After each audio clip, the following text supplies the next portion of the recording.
the Great American Beater Bash, where memories are made and mistakes may happen. Everybody needs to know May 2nd. That's Derby Day. Derby Day. Think Derby Day. Derby Day. Let's Derby go! Day.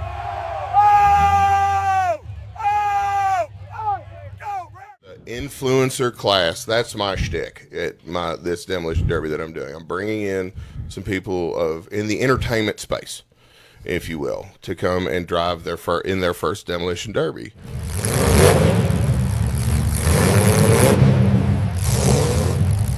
You can literally go out and buy a $500 shunt box that may have fourth gear out, whatever. You're not going to need it.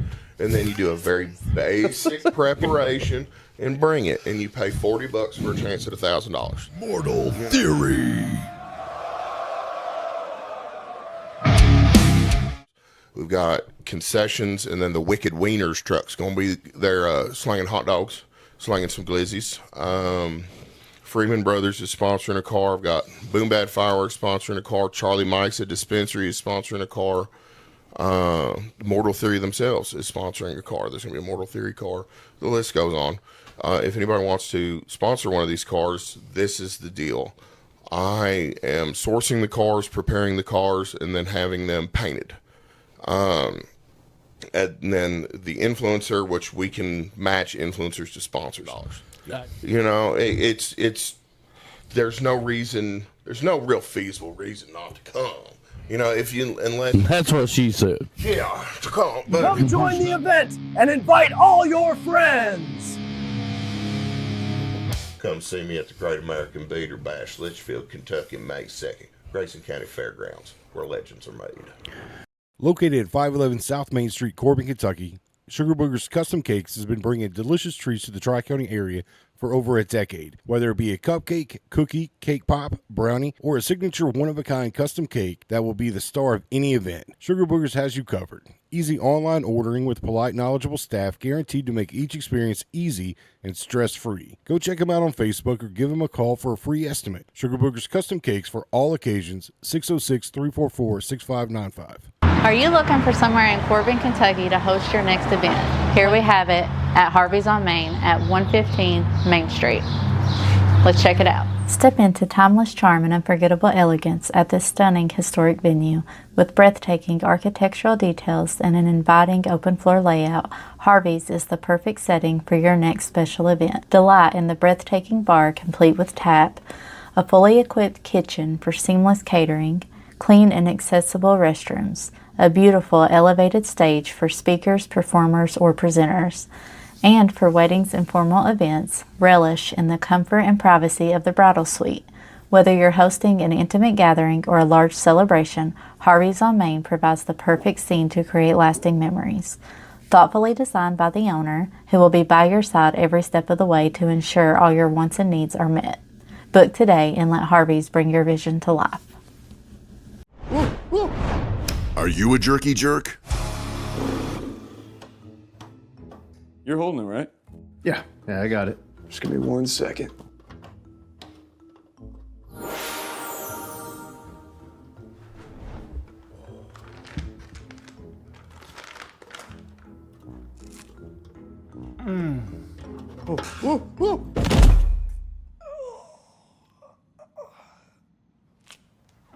RJ's Beef Jerky. Real jerky for real jerky jerks. Can you give me a piece? Yeah, of course.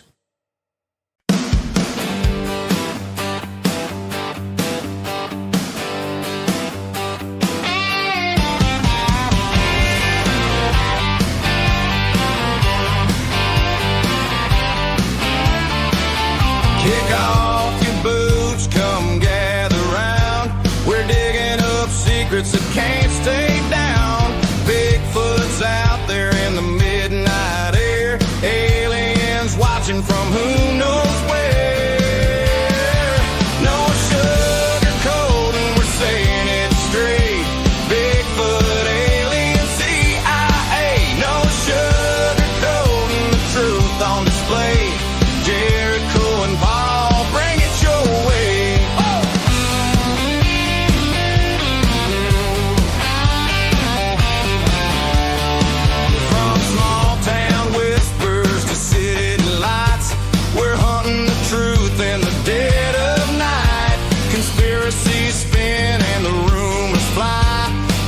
sugar Cupid is gonna tell you why.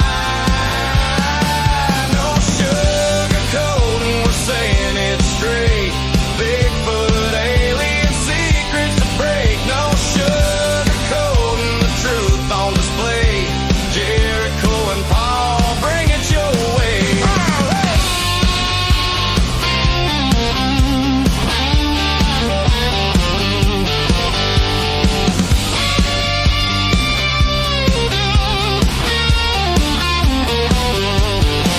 Footsteps in the woods, lights in the sky. Some call it crazy, we just ask why. Laugh if you wanna, but you just might see there's more to the world than they want it to be. No sugarcoating, we're saying it straight. Bigfoot, alien secrets to break. No sugarcoating, the truth on display. Jericho and Paul, bring it your way. Truth or a tale, come and see. We're gonna have some fun, y'all.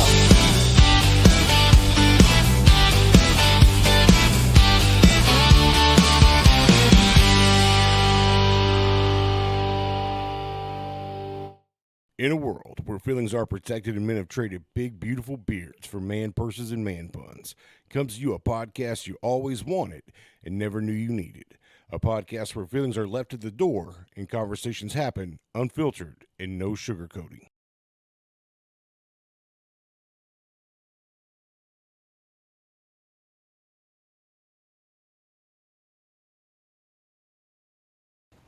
What is going on, No Sugarcoating Podcast fans? Paul Buchanan wanted to reach out. The month of April is going to be full of candidates. We're going to see a lot of different people from a lot of different positions running, primarily in Laurel County and the surrounding areas. The No Sugarcoating Podcast crew wanted to let you know that we are by no means journalists. Do not come to our show expecting breaking news in regards to what's going on in the elections. We simply have discussions. We are not journalists. We are not a news show. We have discussions. We set our candidates in front of a screen where they can read the messages and they can answer the ones they want to. And we try to include the people watching's questions to the candidates. However, we're unable to get to all of them, and some of the questions the candidates cannot answer. They're just legally bound to not answering the questions. Again, and we can't make them tell the truth either, guys.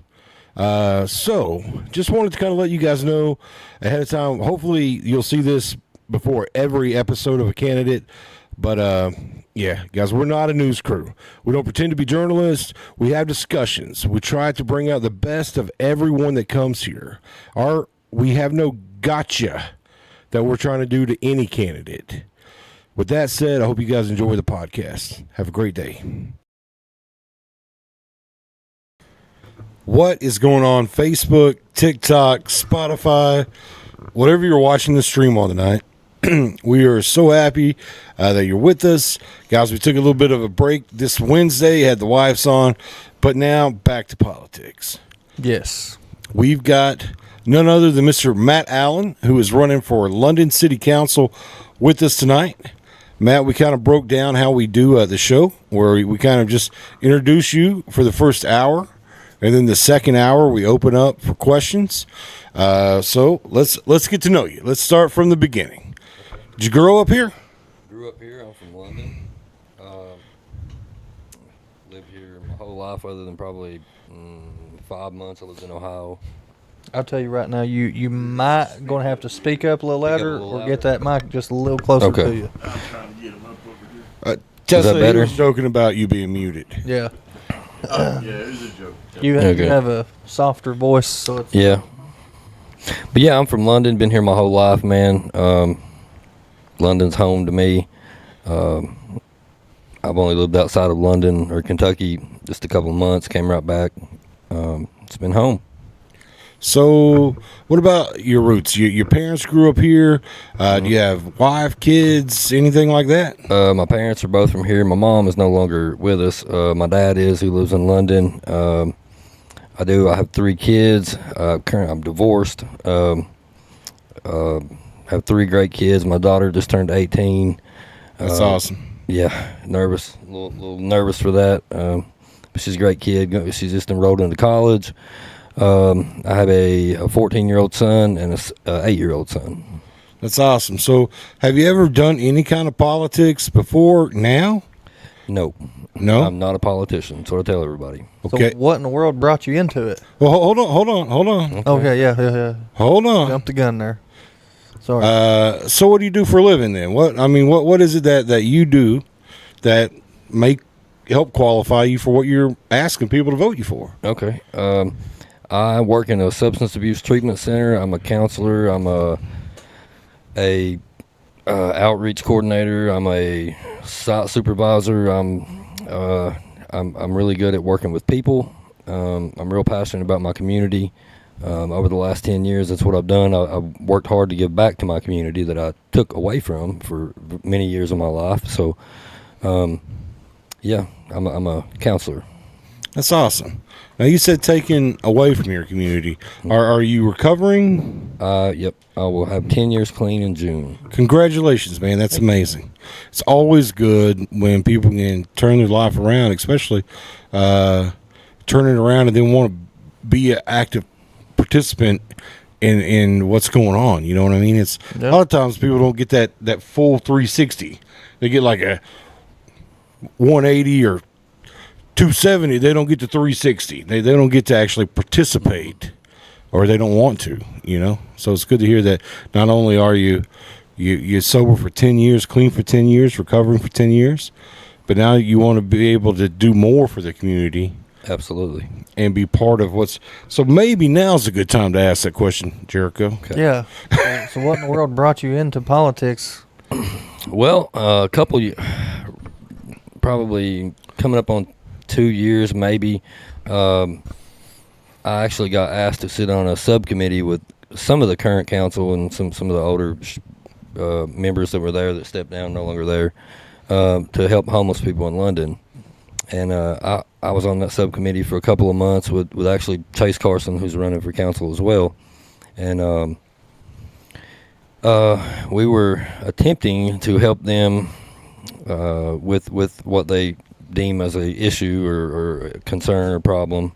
And that was prior to the Doug Harless shooting and the fallout with the mayor and the council, and all this stuff happened, and they just kind of veered away. Well, I'll be honest with you. Their best idea was buy everybody a bus ticket and send them to Tennessee, and I didn't feel like I was being utilized to help what I got brought in to help for, so I just kind of stepped away from that before all that happened.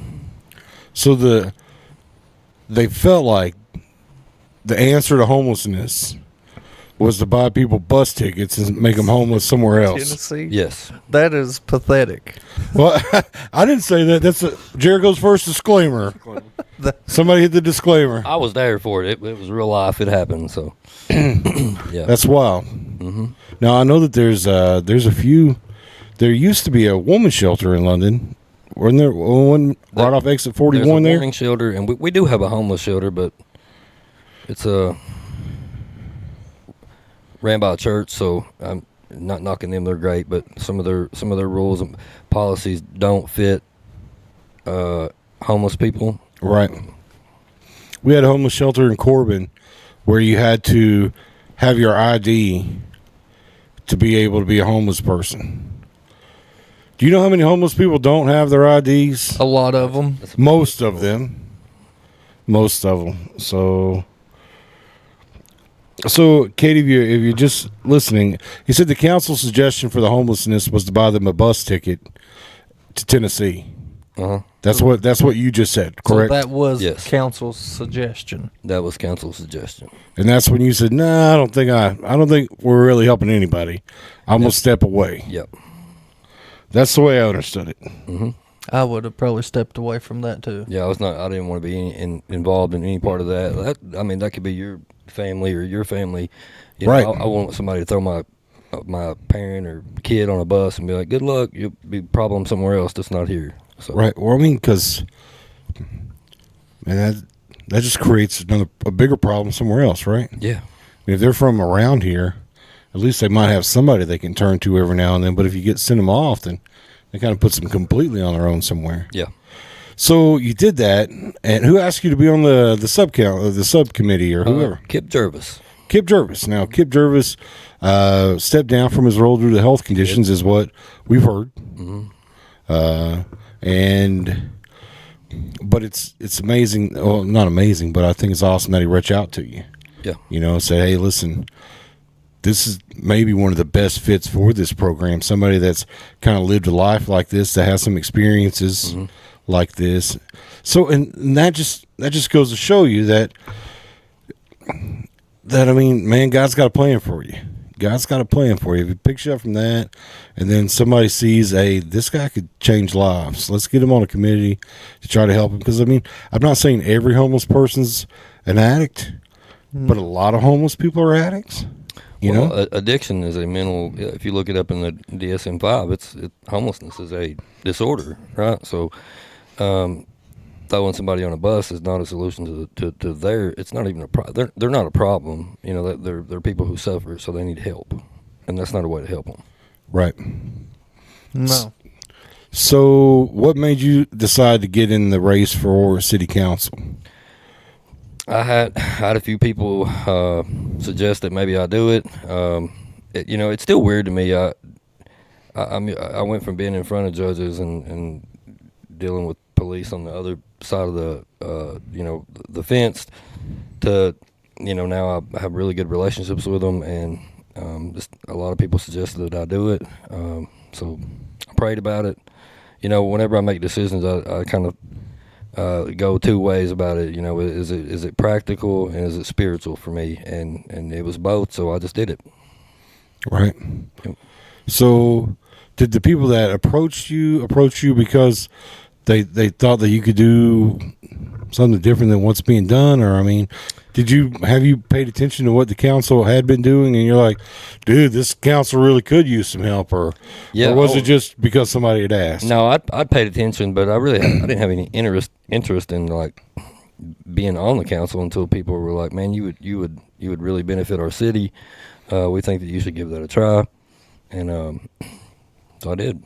Well, you definitely have broader opinions and outlooks on things than I think they do. My opinion. Disclaimer too. Yeah, that's why I said it's my opinion. Just teasing. Well, just hearing your background now and stuff, you do have stuff to offer that they don't. Yeah. Man, I sit next to millionaires and homeless people, and I treat everybody the same. They're no different to me. So. Well, see, I tell you, and let me just be completely honest. I do a lot of work with my brother-in-law. My brother-in-law is a recovering addict also. And we had to make some really tough decisions. And he's seen humanity quicker than I did. I'm somebody that pays attention to statistics. And now, what the statistic is, the analysis of stuff. I'm a numbers guy. And sometimes I leave out the humanity side of stuff. Yeah. And where he could see that, asking or having his opinion around me changed some of the decisions I made based on that. Yeah, a lot. When I'm teaching group or talking to clients, that's one thing we talk about is you're talking about the humanity, just to feel human again, man. Is a big change for a lot of people like that. Yes, it is. Mm-hmm. Sorry, guys. So I got a question. with the current situation in London, and everybody sees council and the mayor and everything else going on, and all the politics. Why do you want to jump into that? Because a good question, Ronnie. I want to get back to city business. I want to work on improving our city and stop with the halt that we've seen for quite some time now. If you look at what the mayor put out the other day, he put out getting back to city business, working on some streets. Well, today the council came out and sent an email, or their attorney did, and they're not going to attend the meeting that he wants to have, and they're they're going a different direction with things. Yeah. So I just want to get back. Everybody that I talk to, we just want to get back to regular life, right? We don't want to be on the news all the time. We don't want to be on the front page of all the negativity, and we just want to move forward and progress in the city. I can't speak for the city of London, but the Sugarcoating Podcast wants to get back to real life. I bet you do. Yeah. So I'm just teasing. Are you going to, if you was to get in this, are you going to try to work with the mayor or? Oh yeah, I've had a conversation with one of the other mayors or one of the persons running for mayor and Mayor Weddle.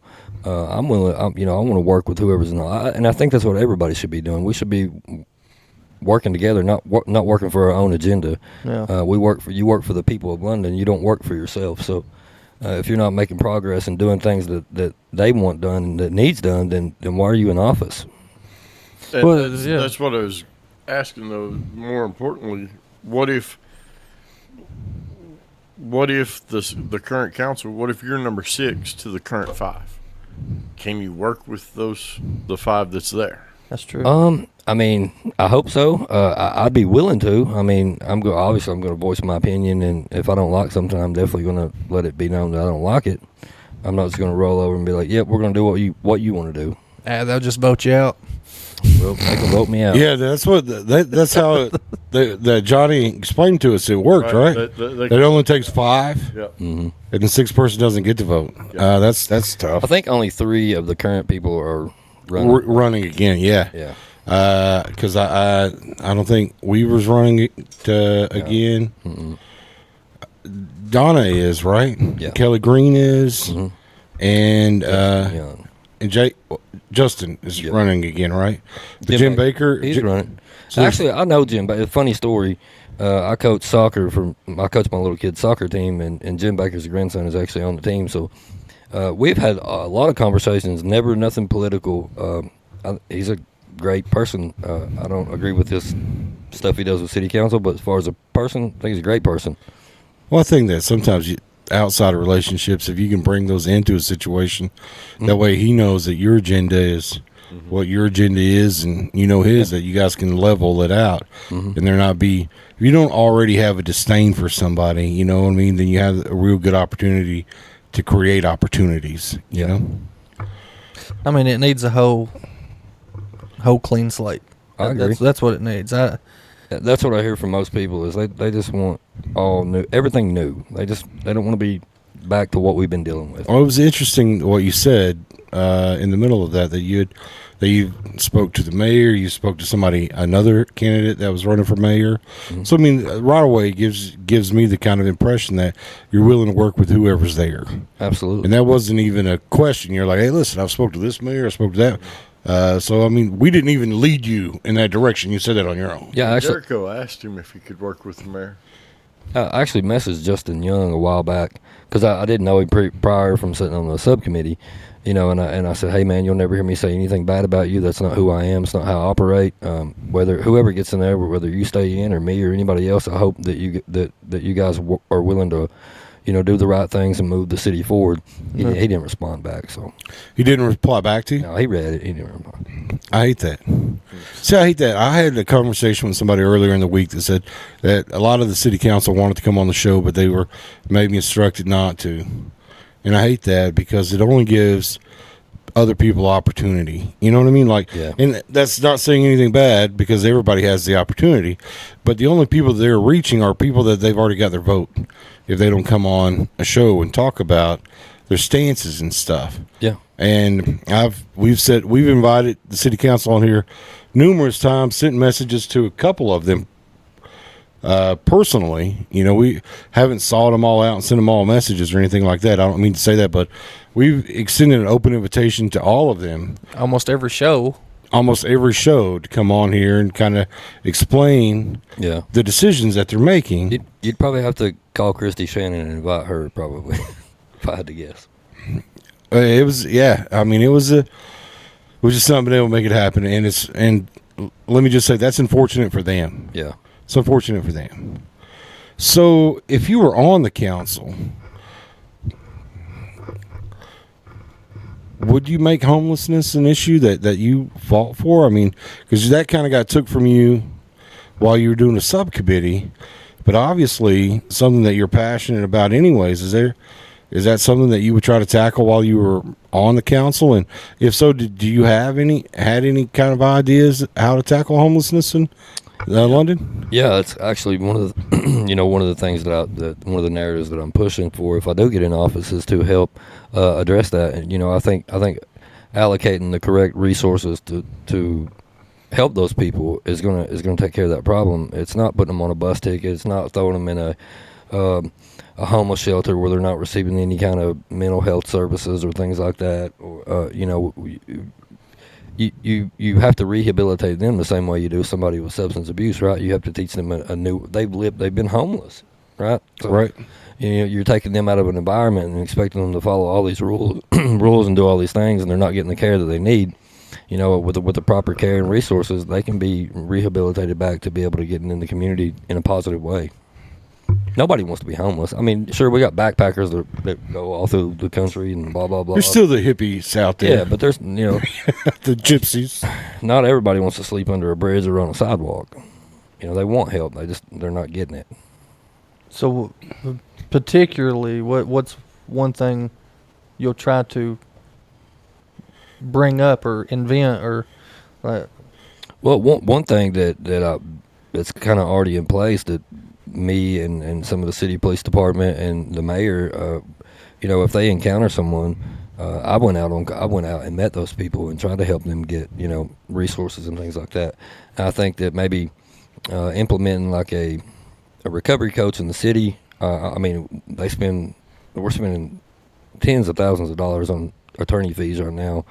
I think we could pay somebody $15 an hour to go out and that would also help reduce costs with police force and help those people get the support they need. I think that's West Virginia does that. They do it like a counselor, but you could still do it with peer support. Anthony Morgan says anyone who doesn't have a political office would be put in jail when indicted. And trust me, I've been indicted, and there's something called an indictment warrant that they serve. Makes no sense why they do it, but they do it. I think he's talking about Rick. But no, Katie, I agree that rehabilitation is a big deal, and I'm glad that we have somebody that's talking about that specifically, because you really want different facets on a council, in my opinion. Mm-hmm. You have people that Johnny had mentioned sidewalks and stuff like that when he was talking about it. Then you're talking about homelessness and rehabilitation. Like if you had all these superpowers that was like, hey, listen, we need to fix this, and this is a guy that we're going to kind of lean into for that. We need to fix this, and this is the person that we're going to kind of lean into that. But we're all going to work together, and we're all have our kind of specialties that we want to address for the city. Then I think that a lot of work could get done that way. I agree. And it seems like that all the people running for council have a decent relationship. Is that fair to say? I've met a lot of them, and I kind of got flack a while back for people saying that we were like working together. Why wouldn't you want us to work together? Right. Do most of us have the same thoughts and ideas? Absolutely, and they're positive. That's confusing, because the whole point of getting elected is to work together. That's what I thought. Well, see, they're trying to put them all under an umbrella that they support the mayor or they don't support the mayor. That's the problem that everybody's facing. Absolutely.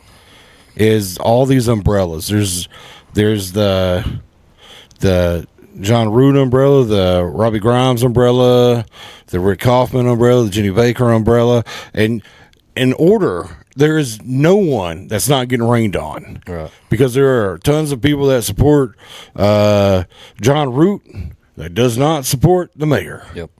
And there's tons of people that there's not a overall umbrella for anybody. No, but there should be, though. Well, there should be in a perfect election, I should say, in a perfect election, there should be one umbrella that's covering everybody. I mean, yeah, you got the opposing teams, but it should have never got this bad. Should be a common interest. I mean, Right, yeah. Well, right now their common interest is someone needs to get elected. Yeah. You know, but that being their common interest, it has also caused so much chaos Yeah. because of the chaos that London has already got. Yeah. See, what's really tough about the council election is that it's just a narrowing in May, right? Yep. It doesn't, nothing's done in May for the council. No, it goes from 19 to 12. So there are 19 people that have wanted to run for city council? Yes. Wow. See, I didn't know that. I thought there was like 12. No. Well, 18 or so is what. I think it's 18 or 19. I'm not sure. Wow, I didn't know that. Jeez, oh, Pete. Well, that shows there's, you know, a lot of What that people- shows is there's a ton of people that want change. Sure. That want to be part of the change, because you don't get people that step up in numbers like that. I don't know how many people ran in the last Laurel London City Council election, but I could almost guarantee you there wasn't 19 people that ran in it. I guarantee it. You know, there might have been 4 more than the 6 that were already on there, you know. But when you have that many people, But here's my question, because I didn't know there's that many people running. I wonder how many of the 18 or 19 people that is running for city council is friends with the current sitting council. why is that important? To me, Jericho, that's not important. to me, well, that just raises my curiosity. That's why I said that. You know, that because if they're friends, you know, because they're probably thinking, well, I'm not going to get reelected, but if I can help you get in there, I might still have some pull. Welcome to politics. That is politics, man. Yeah, that is politics, and that's why I'm wondering how many of them are really good friends with the current sitting ones. It's crazy, but a lot of people said that that it was the biggest election in that London's ever seen. My dad is in the 70s. He's never voted. This will be the first year that he votes. Really? Yeah. Well, I mean, a lot of people that haven't voted before need to vote, and I don't care who you vote for. I don't care if it's you could vote for Bonnie White. I don't care. You can write her name in. I don't care who you vote for, but I want you to vote. I want everyone to vote. I want all their voices heard. That way, London can get all of the best that it has to offer. I agree. We starting a Bonnie White for 26. For Doc. No. In fact, I almost immediately regretted saying the name because she's going to come after me for doing that. But no, I hope her all the best. And if she wanted to run, then she'd have my support too. She'd be welcome on the show. Randall Weddle's watching now. Oh, I can't tell. But Huh? You say Mr. Randall's watching? Yeah. That just popped up, so he's watching. see, I can't tell. But I'm glad he is. You know, and I hope that he has a question for you about what you, because I mean, I don't understand, and I don't pretend to understand that I know the ins and outs to all this, because I don't. You know, I was discouraged, like you said, that the city council shot down the meeting that he was wanting to have, the special called meeting. Yeah. Because it looked like there was work getting done on that. Like when he sent the thing, it was all about work getting done. Yeah, and I made a post the other day after the council meeting, the special call meeting they had a week or two ago. So every morning when I go to pick my son up from school up Fall Street, the road is terrible. And Philip Rollins, actually one of the head departments, reached out to me, and he was like, "Man, we're trying to fix that. They won't help us with budget to fix that." And actually, that was part of what the special meeting that Mayor Weddle was calling for, was that road in particular, and they're not going to address it now. So, Yeah, That's so funny. That right there, that's why we need, not we, because I ain't a part of that. That's why London needs a whole new council. Because they are, in my opinion, they are just dead against. Hold on. Let's go ahead. Okay. I did say, in my opinion, they are just dead against anything the mayor wants to do. I don't understand it. I mean, flat dead against it. Listen, in my line of work, there's a lot of people that I don't like, but I still work with them. Right. You have to. The bigger goal is what we're trying to accomplish. It's not my ego and yours. It's what are we trying to get done here? Well, I mean, there's 7 people making the rules for the city of London, right? Yeah. I mean, the future of London counts on those people being efficient and doing their jobs. Mm-hmm. You know, and it feels like, and you know, I keep saying it feels like, and it does to me, but if you have people that's not working together and everybody's just butting heads and postponing, then it hurts. It hurts the citizens. It hurts the very people that elected them into their positions. And that's tough. Mm-hmm. So past the homeless and rehabilitation, is there anything else that stands out to you that you would like to try Address? to do? Yeah, address if you was to get in.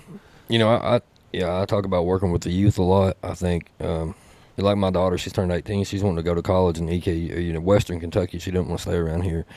I think if we can work on, helping bring activities or more resources here for our young people, obviously that would stop a lot of addictions and homelessness and keep our young folks around. I mean, those are the people that's our future. So I think we need to invest in them more here.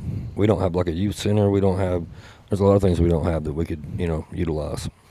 That would be awesome. Somebody had mentioned YMCA. I think it was. We used to have one. Yeah, London had a YMCA where kids could go and kind of hang out after school or something like that. Yep. And they Free things. We need more free things. I agree. I agreed to that as an adult. Yeah. But I agree with that as a parent who's kids always need to speak. we all should, because speaking of the youth and stuff like that, like I'll use my kids as an example. They all the time want to do something. Yeah. All the time. Every single day.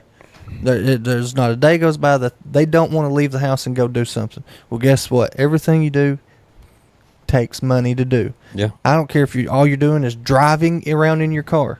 You got to buy gas. Okay? Nothing is free. No. But He's had that speech with his kids too. Yeah, you can tell this is a rehearsed speech. Yeah, it's rehearsed. It is. It really is. but I mean, the skate park is free. Yeah. The basketball court over there is free for us. Okay, Now, so the rec things center's not free. Okay, so but it's things that $25 things that everybody can do. Everybody can't skateboard. Ballpark, basketball court, and behind the skate. A lot of kids don't like sports. Yeah. There's a lot that do, but there's a lot that don't. I'm talking a neutral, common ground place that is free that us adults park. can take. Downtown. Well, You the talking water about pad. this?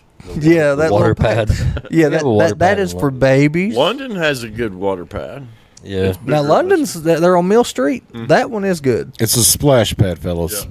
but It's not a water pad. it's still Splash pad. the one there on Mill Street is still 10 times better than this rinky-dink thing. Hey, it here. used to be pretty rough. They made a lot of improvements on it, so it looks pretty good now. But yeah, more free stuff for kids and families is the main thing. Yeah, Right. That's that every kid can actually go. Well, he and can't enjoy. sit here and promise us that, though. I'm not fellas. that was just saying that. You that know, is- he can't promise us that just because he's running for city council. Oh, I don't want. We're him to just giving promise. opinions of Yeah. what London, where that'd be nice anywhere. Yeah, I mean, I've had a lot of people reach out and like, we'd like to have a water park, and I mean, we're doing some stuff at the fair. They renovated the fairgrounds. I think that's going to be pretty awesome. But there's a lot of things that we could do. I think it would also bring money into the city as well. We don't. Well, none of have it's a water free. park. Somerset has a water park. Williamsburg, we don't have one. No, There's a lot of things we could do to bring money and resources into the city, I think. Well, trying to get something free, everybody's like, well, it takes money to build that or to make that or however you want to paraphrase it. But what they're not understanding is if they could get one thing there in London that is mutually agreed upon that everybody likes and make it free, that's going to draw people in. Sure. And they're going to go spend their money at other places they're in London just to be able to go to that free thing. Yeah, keep the money in London. I mean, that doesn't obviously help our surrounding counties, but we want to be good partners. But We don't care about the surrounding counties right now. So to get Jericho off this free kick, Hey, look, we all free's started. nice anywhere. Free's nice anywhere. freeze. But it would be nice to see that if the city council could maybe work on getting that YMCA stuff started back or something like that. Yeah, I mean, we have the old jail in London. I mean, If people could maybe sponsor Yeah. kids and stuff like that if there was a cost Yeah, and it's already to paid that for. stuff. Yeah, it's just sitting there, not being used. But that would be awesome. But I mean, that has to. They found the money to pay 2 outside attorneys. Some things I don't have to say. I'm glad Right. that there's a chat. Like I'm glad that there's a chat for people to say this stuff. I mean, those are a couple of my focal points. Obviously, infrastructure and things like that are just obvious that we want to continue to work on and improve. But those are a couple of things that I want to do differently that I don't know that we're definitely not doing. Well, I think that a lot of, and this is kind of what both all the sheriff candidates are talking about right now, is a drug problem in London. And the best way to combat a drug problem is the kids. Absolutely, hit 'em. That's where it's at. Is the kids. Is you're gonna have some people that live pretty rogue lives, and that's going to happen. But if you have a bunch of kids growing up in it or around it and can't get away from it, then that just perpetuates it further down the line. It just keeps pushing it. I agree. So I'm glad that everybody's kind of got their attentions on the kids, because that is the future. And I mean, we not trying to sound like Whitney Houston here or nothing like that, but that is the future. I saw a comment. Yeah, we have a great tourism department. I would really like to see the city council work more closely with them. I think that would help. That would. But the whole kids thing, my opinion, I'll keep saying that it could be, and I'm voicing my opinion on this because I actually lived through it. I have real life experience into this, and how you combat that, you could hurt or help that child. I agree. If you got a child from birth, that's all they've seen was their mommy and daddy or whoever their guardian is doing drugs. I'd safely say that child probably loves that person because that's all they know. They don't know no different, right? And So from my experience, obviously, and the addiction, the environmental side of it plays a big role, like you're talking about, right? When you're around it all the time, you're seeing it all the time. That plays a big role in what you do later on in life. So, yeah, and then the only way to really save that child is to remove that guardian. I agree. Okay, removing that guardian's gonna hurt that child for maybe a short term or long term, depending on how they cope with their emotions. Yeah. So it's really a coin toss on how you approach it and how you do it and all this. Yeah. It's like we're not even talking to a counselor right now. Why? We're talking about because this is his. I don't know it all. This is his background though. Like this is his familiarity. But so outside of that, we said the infrastructure, that you'd like to bring things into the city and stuff like that, and that you'd be open to working with anybody. That you don't have that you're. I don't know that you don't have a preference, but you certainly don't mind who it is. Right. And I think that's a pretty fair statement. Yeah, it wouldn't be fair for me to say I have a preference. I don't think. I don't think mean, so. if I could, I would. Obviously, if I could pick my own, if I could pick me and 5 other people, I would. But that's not for me to decide. That's for the people, the voters. So. Yep. Good thing we don't cherry pick around here. Well, I mean, is that something that you guys would be willing to address? Is about how some of the things happen in the city council, because I don't know that a lot of people really enjoyed, people getting placed there. And I think that Johnny had said that things can change. Yes. Some things are KRS, but some things are Yeah, you got to lobby Frankfurt and Yeah. see if you can get it changed. But it can be changed. You just got to go through Frankfurt. But is that something that you would even listen to? Absolutely. I mean, if we have a president and a vice president, I mean, if that's the direction we're going, then we need to vote for 6 vice council. If something happens, we just move. I mean, to me, that doesn't make sense that we just allow somebody to pick whoever they want to become. That's the point that I was making. Yeah. That Johnny said, why are we appointing people when there's a 7th person that got the most votes and an 8th person that got the most votes?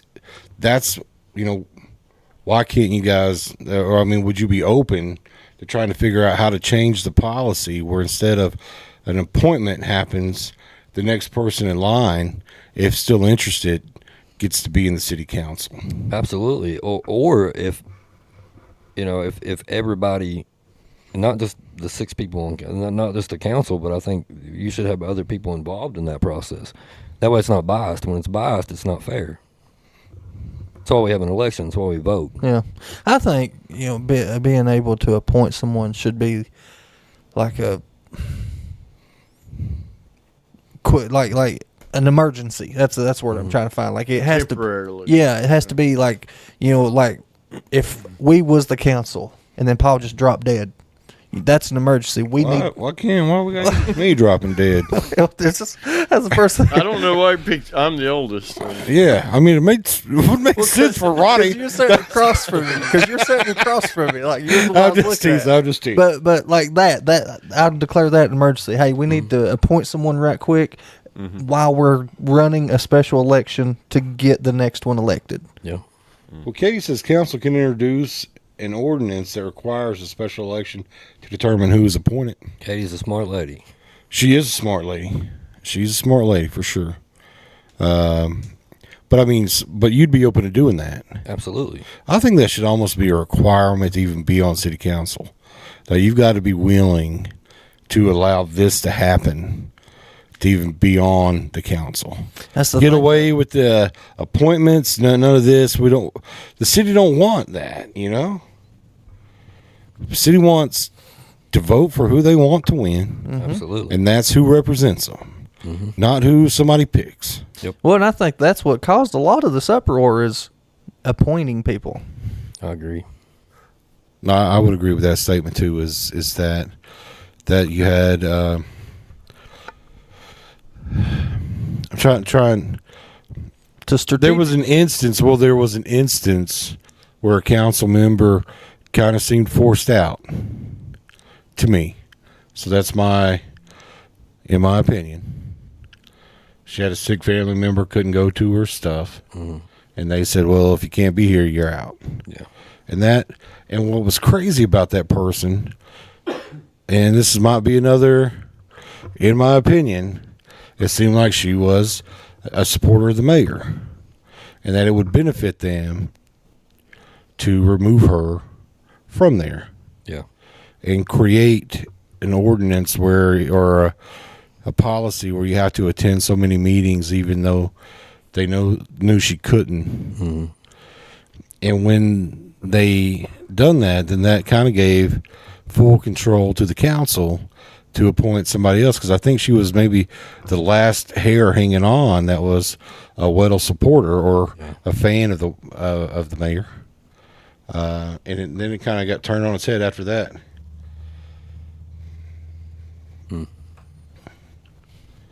So, yeah, I'm glad for the chat too. They say the stuff that I know. I'm trying to follow it. Yeah. But look at, let's call it what it is. Appointed as cherry picked. I mean, that's nobody gave as me no my job. sugar coating as it Interviewed gets. for it, right? I mean, I had to. Nobody just handed me my job where I work. There, I had to go in there and say, oh, "This is who I am. This is what I can do." And I'm sure they interviewed other people. The process is no different. Shouldn't be. No, it shouldn't be. You're right. I shouldn't be able to just hire you because you're my friend. I mean, I'll just give you the job because I know you or they know you. Or But if we're being fair, how many of us got a job because we knew somebody? I mean, I have, yeah. I'm sure I have. I have got a job just because I knew someone, yeah. But I still had to interview I still had to go against other people. And when I got the job, I had to show up and work and do the job that they hired me to do. Yeah. I can't just go in there and just do what I want to do. No, yeah, even me, that job I did get just because I knew someone. I worked my tail off. Yeah. Well, Mr. Justice, I apologize that that's how you feel. We are actually speaking to somebody running for city council, and we were wanting to get their feelings, see if we have aligning feelings on things that have happened in the council. This isn't a council bashing session. If you feel like that, then I apologize. But again, I don't know that we're not seeing the same things, because I can tell you that everything that I've said that I haven't said in my opinion is a fact. Mm-hmm. If I've said my opinion, that's an opinion. But all the other things I've said are facts. For me, you substitute any person off the street into those roles right now, and if the same thing is going on, it's a policy issue. So you can look at it as, they can feel like we're picking on people, but it's not. I think it's a real damn problem that the city council can appoint people. I agree. I feel like that should be changed, and I feel that's a topic that I'd like to have with you, that if you would be willing to change that, where people get to vote or their ordinances put in. And I'm sorry that other people don't feel that way, but if we can create ordinances to pull rabbits out of our hats like they've been doing, I don't know why we couldn't do that. So, well, Katie wants to know why you're the best for this position. Why I'm the best for this position, or why you think you might be. I care about London. I care about the people who live there. My family lives there. A lot of people who I know, their family lives there. People who I don't know. My kids are gonna grow up there. Hopefully they stay there. I work there. A lot of people work. It's my hometown. I'm passionate about it. I'm willing to do what it takes to move our city back to a positive place and in a positive direction, and out of the negativity and the spotlight. Just off the wall question here, and this is something I've not heard I don't think anybody said, and I definitely haven't seen anybody do it. But I feel like even the city council should interact with their community stuff. Mm-hmm. Is that something you'd be willing to do? He said he would at the beginning. Listen, actually get out there, shake hands with people, walk around with them. A lot like you guys before I got here. You're like, we looked you up. We don't know a lot. Most people don't know anything I do, other than what I put public, or people who actually know me. Man, I've been doing this stuff for 10 years. I'm out in the community. I'm helping people. I'm doing those things. So win or lose, it's not going to change anything for me. If I do get in office, I'll keep doing what I'm doing. But if I don't, I'll keep doing what I'm doing. I think it's important. I'll speak about the mayor. I saw him at churches. I saw a lot of places other than a city office. When the tornado came through, there was a few public officials that I saw out in the community doing things. A lot I did not. So I was there with them, helping them. Right. Okay. Well, that's good. So I've got a question real quick though. I hear a lot of candidates when they're talking, and even current, like even Mayor Weddle, and we rarely get an opportunity to follow that with. I just want to make sure that, London's moving forward. I want to, focus on London being better. What is the definition of forward and better for you? Let's get back to city business. Let's stop spending tens of thousands of dollars on meaningless things, and let's put that money to use and, fix our roads, improve what needs improved. Let's bring more businesses to London. Let's bring more, funding to London. Let's do some things that I've been talking about as far as like working with the youth and coming up with things for them to do. And we need all those things. We need all those things to work together and come together for us to be able to do those things. And right now it's not happening. It's a battle in the city, and everybody's split, and it's no progress. See that, and that's the problem that we're running into, because everybody's like, you guys are bashing the city council. No, we're not. You're sitting here saying, hey, listen, business ain't going on. This is one of the bigger reasons I'm running is because business ain't going on. Why is business not going on? Because of the city council and the mayor stuff. That's why business ain't going on. It's not about bashing. There are 19 people running. If there are 19 people running, it's because something's going on. Something's going There's a on. problem. People are tired with what's currently going on in that city council. Yeah. I mean, again, I don't have the numbers in front of me, and I'll try to look it up before we come back. But I guarantee you there's not been an election in London for city council that had 19 people running in it. I would almost guarantee you that there's not. And there wouldn't be 19 people that say, hey, I could do a better job if 19 people didn't feel like they could. Right. Well, some of those are current council members. Okay, But, well, 13 still still. 15, 13, yeah. That's a lot. So, I mean, that's you can't get around not talking about what's going on and just stick with, I'm going to do this, I'm going to do this, I'm going to do this.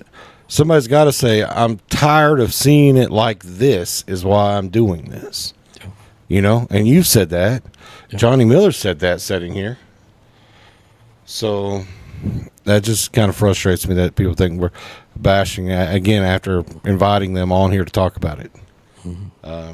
So now that I'm over that spell, And again, I'm not bashing any person sitting on the council. I don't agree. you've not with said a what- bad word about it. Absolutely. I don't agree with what they're doing. Right. So I mean that's crazy. I've already done the hard work for you, Paul. Yeah. 2024 was the last biggest one. There was 10 people that ran in 2024. Total. Okay. Total. So we're done. So they're almost double that now. Yes. Okay. Anyways, I don't know. Thanks for that, Jericho. Yeah. Like, Well, I got curious, but I don't know what this means. In the current one right now, it says there's 4 encumbrances plus 14 additional challengers. so that's 18 then. Yeah, there's 18, 18. in total. 18. Yeah. But are the 4? Is that must People be that's already there. Yeah, already that's there. running for re-election. Yeah. That's what. okay? So 2 are not. Yeah. But 2024 was the last biggest one, and there was only 10 in it. Okay. Yeah. And the question Anthony asked about setting an ordinance, that's a KRS issue. That's Yeah. KRS justified. Yeah, that's why I didn't comment on that. It's really, and again, you know, if we're looking at that question, we're looking at one of the. It's not even an ordinance. One of the things the council was trying to do was go do more than what they're supposed to be doing. You know what I mean? Like, Stay in council business. Is that what yeah, you're saying? Yeah. Stay in everybody's lane. Do your jobs. Yeah. And I'm not saying that we shouldn't be, you know, looking at those things, but I'm sure there's a proper way to do that. There's a different channel You know, about it. rather than just, you know, rodeo and Wild West and then just doing things how you want to do it. Well, what you said earlier, I think you was on. I thought you was on to something really good. When you know you get 6 people, 6 different people, all 6 of you have totally different opinions, right? I think one, that's how it should be. Yeah. But you, for instance, you're really good with the rehabilitation and stuff like that. You know, you should all come together collectively and say, let's all. These are our 6 strengths. Yeah, let's all 6 use our strengths. Like, you figure out and narrow down how we can help with rehabilitation. And once you think that you have a good path, I'll meet back up, Present it. and see how that goes. Yeah. I think that's how it should go. I mean, I'm good at making tough decisions. I work with people's lives every day. Right. You know, determining what. I mean, how many people are how many people have your number to call at midnight? how many? You know what I mean? Huh? There's a lot of people that probably have your number to call in the middle of the night. Oh, my phone rings 24/7. that they are crisis mode. That you got to be ready to go at. Yep. That said, guys, we are at our 8:00 break. God, that was quick. Please have your questions prepared for Matt. We've asked him ours, and maybe he can elaborate on some of the questions that you have. But we will take them when we get back, guys. And Matt won the spin. Figured he would. The Great American Beater Bash, where memories are made and mistakes may happen. Everybody needs to know May 2nd. That's Derby Day. Derby Day. Think Derby Day. Derby Day. Let's Derby go! Day.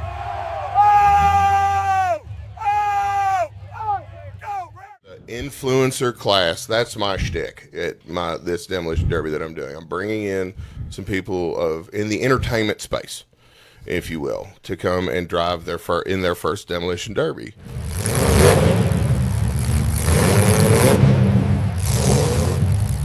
You can literally go out and buy a $500 shunt box that may have fourth gear out, whatever. You're not going to need it.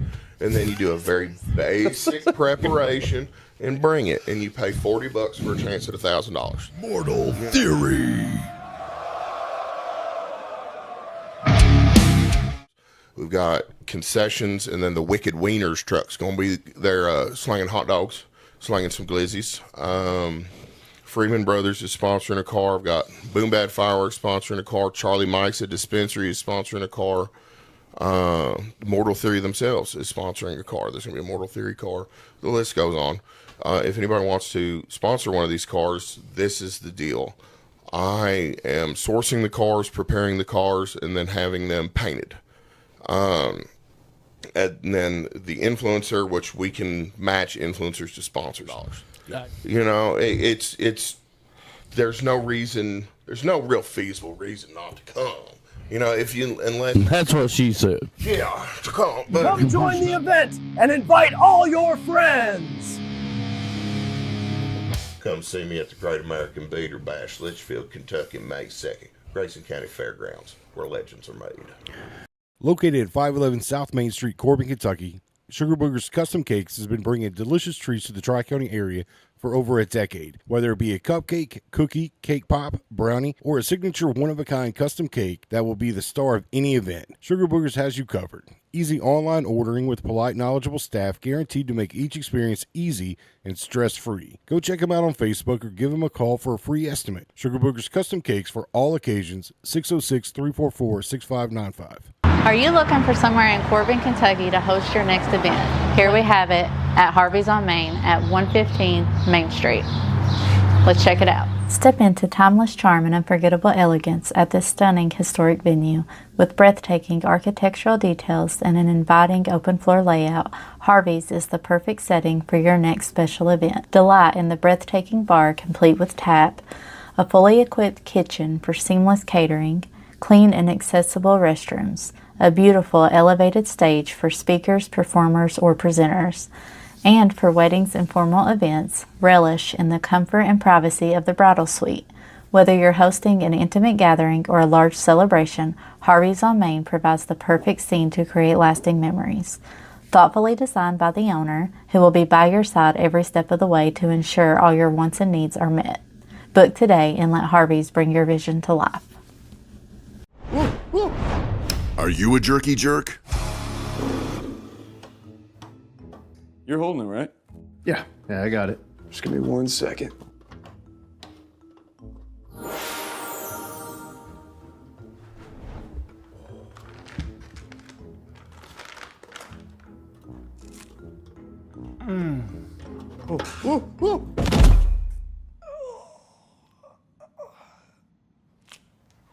RJ's Beef Jerky.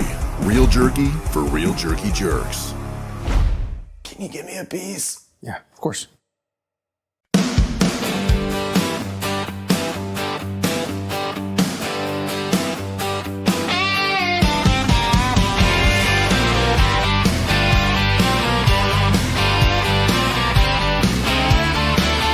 Kick off your boots, come gather round. We're digging up secrets that can't stay down. Bigfoot's out there in the midnight air. Aliens watching from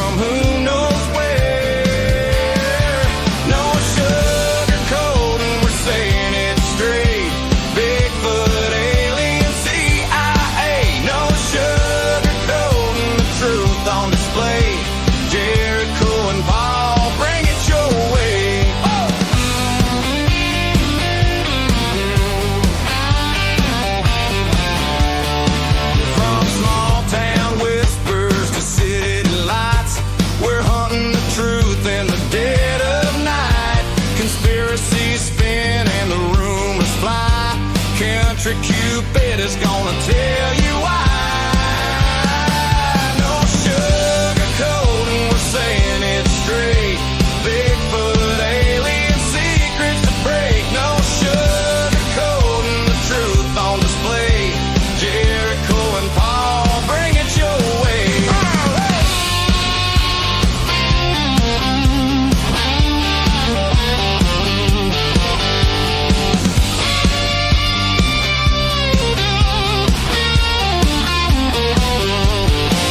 Footsteps in the woods, lights in the sky. Some call it crazy, we just ask why. Laugh if you wanna, but you just might see there's more to the world than they want it to be. No sugarcoating, we're saying it straight. Bigfoot, alien secrets to break. No sugarcoating, the truth on display. Jericho and Paul, bring it your way. Truth or a tale, come and see. We're gonna have some fun, y'all.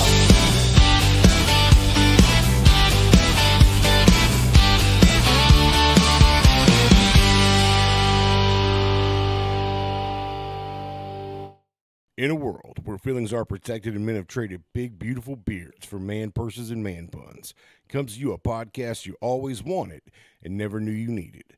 A podcast where feelings are left at the door and conversations happen unfiltered and no sugarcoating.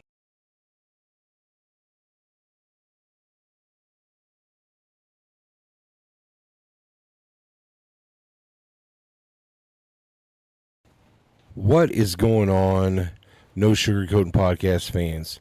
Paul Buchanan wanted to reach out. The month of April is going to be full of candidates. We're going to see a lot of different people from a lot of different positions running, primarily in Laurel County and the surrounding areas. The No Sugarcoating Podcast crew wanted to let you know that we are by no means journalists. Do not come to our show expecting breaking news in regards to what's going on in the elections. We simply have discussions. We are not journalists. We are not a news show. We have discussions. We set our candidates in front of a screen where they can read the messages and they can answer the ones they want to. And we try to include the people watching's questions to the candidates. However, we're unable to get to all of them, and some of the questions the candidates cannot answer. They're just legally bound to not answering the questions. Again, and we can't make them tell the truth either, guys. So, just wanted to kind of let you guys know ahead of time. Hopefully, you'll see this before every episode of a candidate. But, yeah, guys, we're not a news crew. We don't pretend to be journalists. We have discussions. We try to bring out the best of everyone that comes here.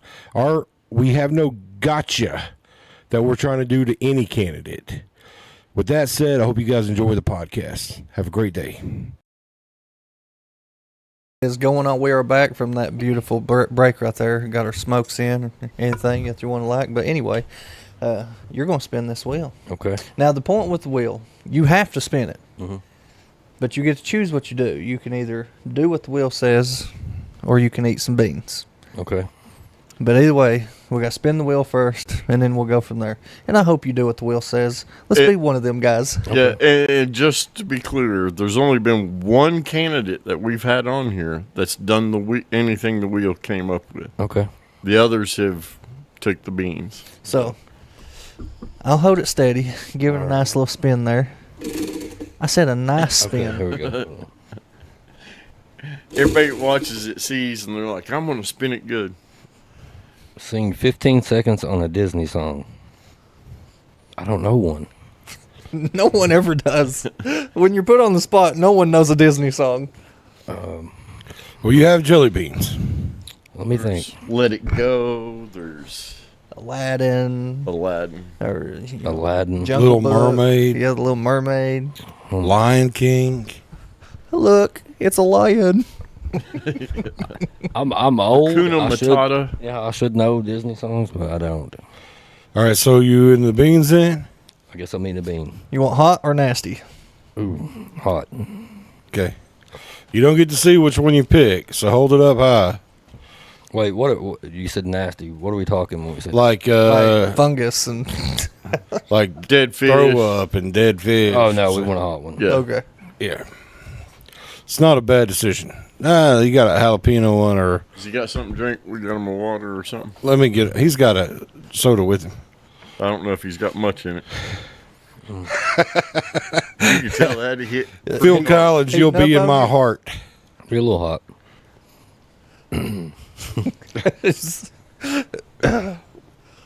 Those are tough, man. Those That was a light colored one though. Mm-hmm. That was a habanero, wasn't Yeah, it? you got the softer of the ones. I think sriracha is the only thing, right? Yeah, well, Smaller than that. It's not too bad. That's hot. Do you want a water? Sriracha, You do? cayenne, habanero, Carolina Reaper, and jalapeno. I got an orange one. What's that? Habanero. Okay. A little warm. I can tell. You, Yeah.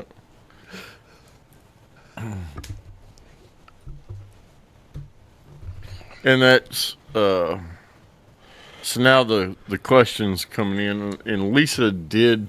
That's you could probably only see part of it, but I think in summary, if I'm summarizing her statement, there's always three sides to the story, right? There's your side, my side, and the truth. Mm-hmm.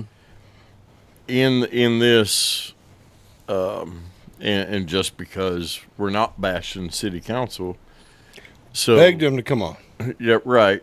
Now, in this particular situation, the mayor probably did a few things too that didn't help the situation, right? If you agree with that, I'm just assuming. Well, I can imagine there are things they don't agree on for sure. Yeah, and I'd say to answer her question, she's asking if you You want to just read the question? Yeah. Yeah, just read that. It's a The pretty council long was statement. put in a situation far bigger than anything the city has faced before, so expecting a perfect response may not be realistic. I'm curious whether he recognizes any role the mayor played in all of this. While it's unlikely he'll have to work with the current mayor, let's assume for a moment that he does.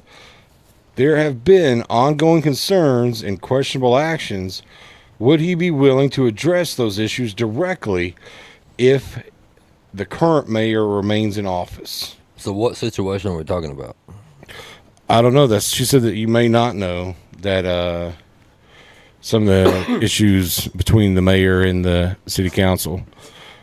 So, say for instance that something's wrong with the money. Are you willing to be like, all right, yeah, this is what's right for the city. If the mayor's done this, he's out. I mean, absolutely. I think that, people always say, who are you for? What side are you on?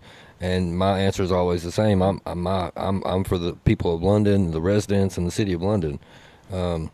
So for me, that's first and foremost. I think if something is not right, then we have to look at it and we have to fix it. I've threw my own family out of treatment before, so I'm not afraid to make a tough decision. Right. Well, I mean, I think, and again, if that's the case, that's the side I would want somebody on city council on. People side. On the people side. Right. And I've already said that we don't know all the issues facing the council, and I beg somebody to come on here to tell us.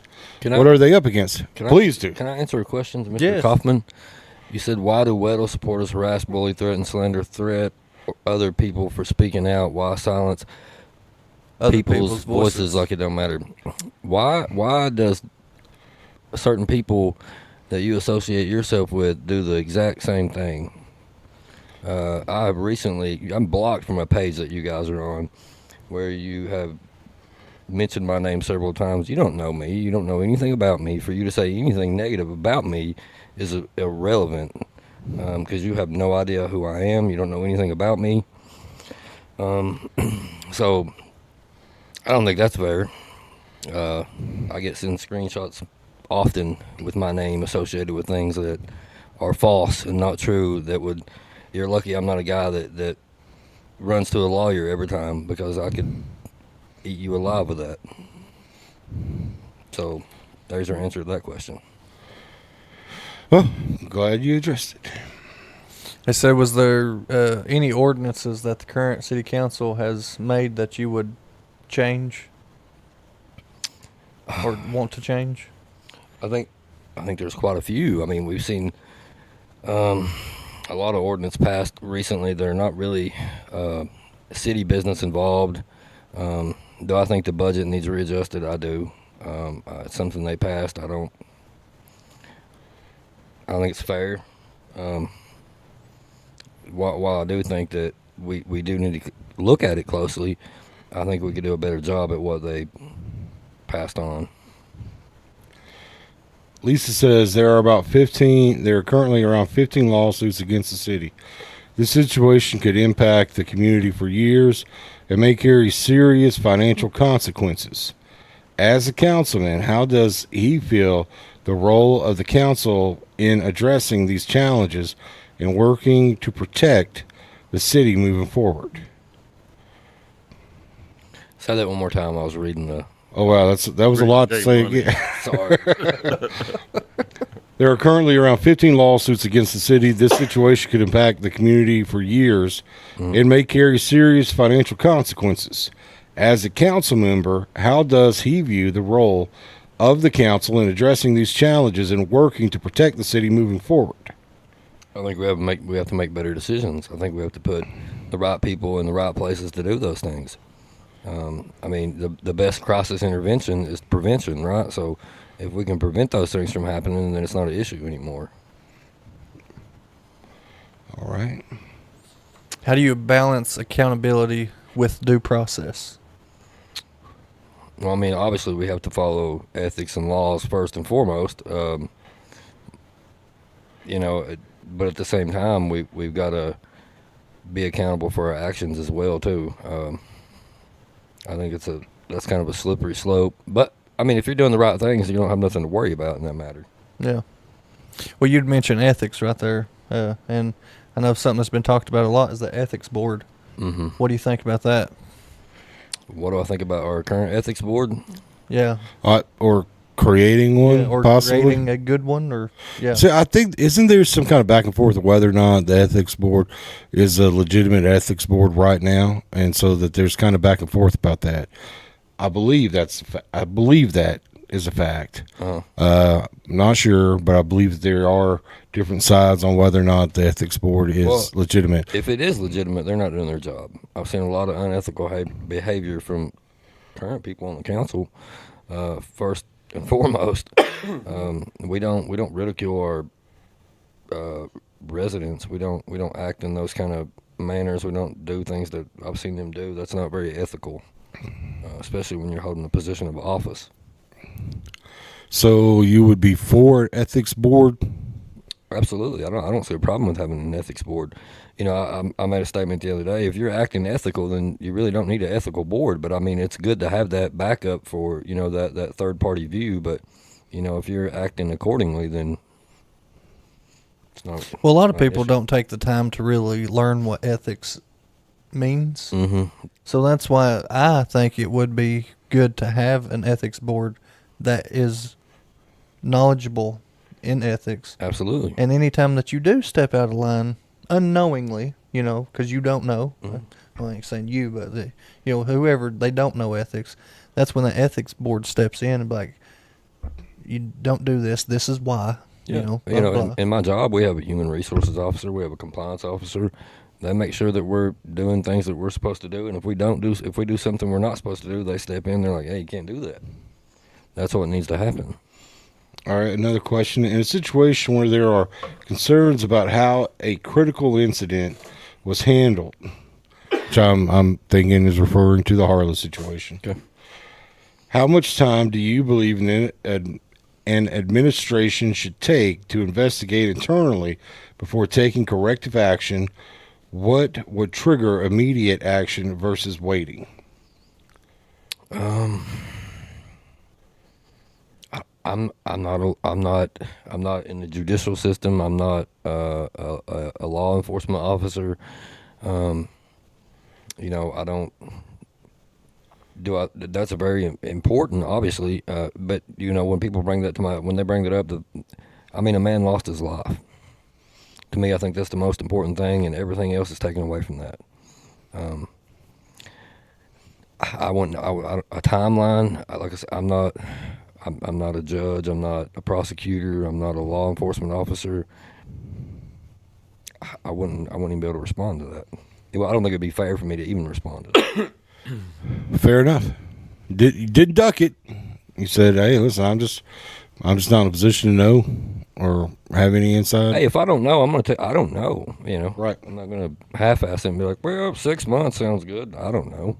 I'm gonna take Anthony's other question here. I believe it was Anthony on the body cam situation. Could there be an ordinance passed to make a third-party agency be able to do random reviews of the police body cams, or is that just KRS? So the law for that is KRS will dictate what you can do about making the body cams public or not. They do that, but the council can set an ordinance for third-party review of body cams randomly. I believe Anthony's asking, is that something you might be able to be interested in doing, or? I mean, I wouldn't be opposed to it. If we're doing our jobs, we don't have nothing to hide, so it wouldn't matter who's viewing it. Right. No, I agree with that. Yeah. I agree with that. I had to look up the laws for the KRS on that to make sure that I was doing it right. The time it takes to review anything is relative to the details of the situation. Right, and that was kind of my answer to where it wouldn't be really fair for me to put a timeline on how long something should take. Right? I'm not. There's a lot of stuff coming through. We're all just trying to read everything that's coming through. That's the reason for the sudden pauses. Yeah, they're seeing things about 20 seconds behind us, so the questions are coming in, and they're something that we may have already discussed. So yeah, a lot of questions. We're trying to touch base on everything. Evaluations, they need them. Most members of the current council are lacking the proper training to be on the council. Are you for getting back to municipal? I can't talk. Municipal training. Municipal. Absolutely. Say that. With my current job, I have to have weekly supervision. Yearly trainings. I think that if you want to stay relevant and improve anything you're doing, you want to continue to grow and get better. And I don't know why we're not doing that. Well, Johnny had mentioned that there's actually training that they do, the Kentucky Town Committee or something like that. Right. And they have a support that they can reach out to for more training. So you're not opposed to that? You would encourage everybody that was in city council to be part of that training? Absolutely. Okay. See, he did say that they did have that board, but is it mandatory? I don't think it's mandatory because he said there's a few people didn't go. Yeah, but those were appointed people. I don't know the policy that if you become a city council member, if you've got to go. But I know that some of these appointments may have not got to go or have got to go since the last time they offered it. I don't know. Do you know any more about that than I do? So I think it doesn't matter if you're elected or appointed. If you're a sitting council member, required. Yeah, it should be a requirement. So, last question. Are you for a raise for the city recycling center employees? They really deserve it. I'm. You obviously know. Rob, who I work for. Something that I really, really love about them is, if you take care of your people and you pay them well, they're going to do a really good job, right? And if someone deserves better pay, then they should get it. Obviously, if it fits in the budget and everything balances out, but that the city recycling is a vital and essential to our everyday living, right? If you're not getting your trash picked up, that's a problem, right? Well, and that's a hazardous job too. Absolutely. We all know, we've said it numerous times, there is a lot of drug issues around our community, every community around here, and a lot of times these garbage people, they just grab and throw. Oh yeah, they could be a needle in that garbage bag. They grab that bag, boom, just got stuck. I agree. Have you thought about what kind of situation the city of London will be in if the lawsuits cause bankruptcy for the city? Have you thought about that? I mean, yeah, it would be awful. It would be devastating for sure. I'm not sure most of them are going to carry any weight, but you know, hopefully they don't. Hopefully the city don't go bankrupt. Katie said, I'm glad you are willing to state where you lack knowledge in certain areas. Do you think a council, I don't know why I said city, a council should be able to share each other's experiences to find the best solutions for the city? Do you feel an open public forum is the best place for these discussions? Absolutely. You know, part of having a good team is you know, knowing your weaknesses and your strengths. So knowing each other's is important, because I may not be able to always point out my shortcomings, but if you know them, you can be, hey man, let me handle this one. You sit out. Let me take care of this one. I think it's important, and an open public forum I think it's a great idea. Why can't the people who voted me in speak? Yeah. Well, even their at that, voice matters on election day. Why doesn't it matter every other day of the week? Yeah, even at that, you know, like make a Facebook page where the city council puts everything that they're wanting to discuss and try to make an ordinance about. They have a page or website, but they don't do what I'm about to say. Okay. Yeah, but you know, if the city council wants to make a new ordinance, say, hey, we're thinking about making this ordinance. What's the community think about it? And the community voices their opinions and stuff. And somebody may end up commenting something that's very smart, and that they could or possibly even should take into consideration. Well, I think that's smart business. Why would you not utilize, you know, people, especially people who have a say in whether or not you even get to sit in the seat? I think we should not do that just at election time. It should be all year round. It's important what you think to me. It's important what you want to do. It's not about what I want to do. It don't matter what I want to do. I'm not the only person that lives there. I was watching John Root on the Real and Raw podcast after ours was over Wednesday night, and he mentioned something about going back to doing what town hall meetings. Mm-hmm. If that was something that they did, would that be something that you participated in, or that you would even help maybe put on? Because I mean, town hall meetings is where you get that type of interaction. I attended a city council meeting where it didn't happen, and they kind of had a town hall meeting, and it was pretty great. I think I'm always a fan of when the community can be involved in things. Well, see, when he said that, I thought, man, that would be something that would maybe help citizens talk and get the opportunity to talk to the people that elected them. You know, ain't town hall meetings just for broadcasting ideas? Yeah, ain't that that's what town hall meeting? Yeah. Yeah, I think I've never been to one side. I don't know. Yeah, I think having that forum's a great idea. I mean, you know, what do you want to do? I think we don't see enough of that. We see a hand-selected few people decide what they want to do, and that's what we do, and it's not the majority. Right. J Money, I've seen that you've seen that video too. Just well, I mean, I think that would be a good idea. You know, have a town hall meeting, and then have a council meeting. Well, I've done some research. I've looked around at a lot of other places who, you know, a lot of other places, their council members, they do involve the community more, and they do get their input on things before they vote ordinances in. We do not. There's a reason they do not. Mm-hmm. Because your opinion doesn't matter. At least you said it. No.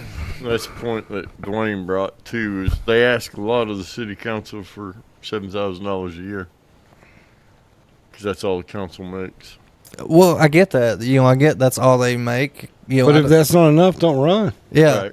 Yeah. And it's more of a volunteer kind of thing to serve the community. I think that's if you're going to run, for city council, it's to be there to vote and discuss. It's not a full-time thing. Yeah. Anyway. Well, and that's kind of what I was about to say is there's a reason they only make $7,000 a year because you're not meant to have a city council meeting every week. Oh, it's not a full-time job. Yeah, not a 40-hour. I mean, obviously, something you want to stay on top of, but it's not. I'm not going to clock in 8 hours a day and like I do with my job. Right. Why would I expect them to pay me $100,000 a year? Yeah, a good, in my opinion, I'll start with that. Start with that, Jericho. A good operating city should possibly only have a council meeting once a month. Mm-hmm. Yeah, I agree. If everything's in order and the community's happy and everything's going as planned, you should really only have a meeting once a month. That's if everybody's working together. I mean, you have to have Right.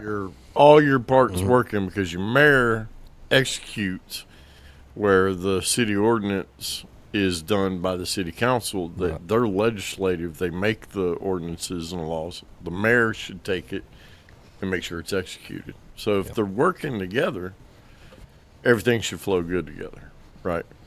Jay Money, what do I think of you? I think if you're fighting in the redneck brawl, you better prove us well, buddy.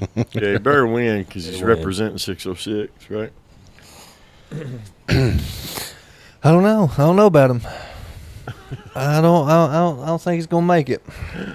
Oh no! I'm just saying, Jay Money. Oh no, man! Just saying, Why did Jay you Money. stir up even more on these comments, my man, dude? On a side note, Brad Mallory has challenged some London police officers to a foot race, so that's going to be very fun to watch. I think foot Rick race. Kaufman is trying to has said something about you and Brad Mallory on one of the comments. Are you doing a foot race with him? No. Are you engaging in Brad's post ridiculing me? Is what Rick had what? said.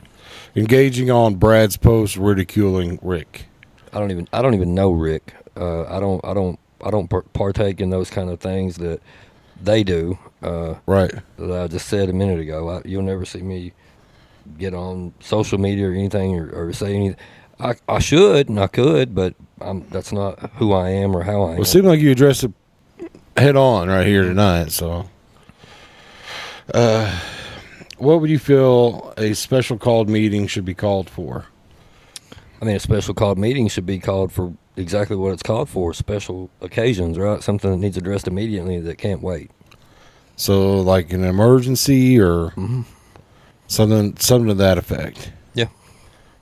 Like one of the council members dying, and y'all got to figure out how to get someone new in there. Yep. That should be a special meeting, right? I agree. Jeez.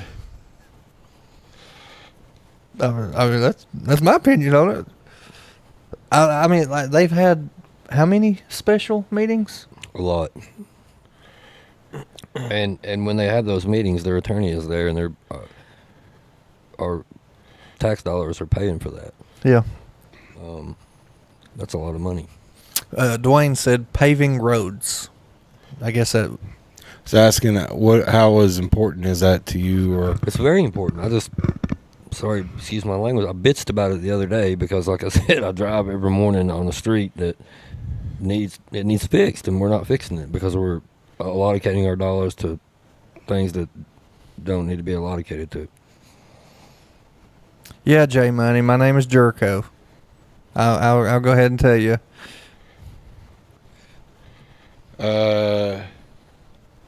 So, do you think that the city council meetings have been overused here lately? Absolutely.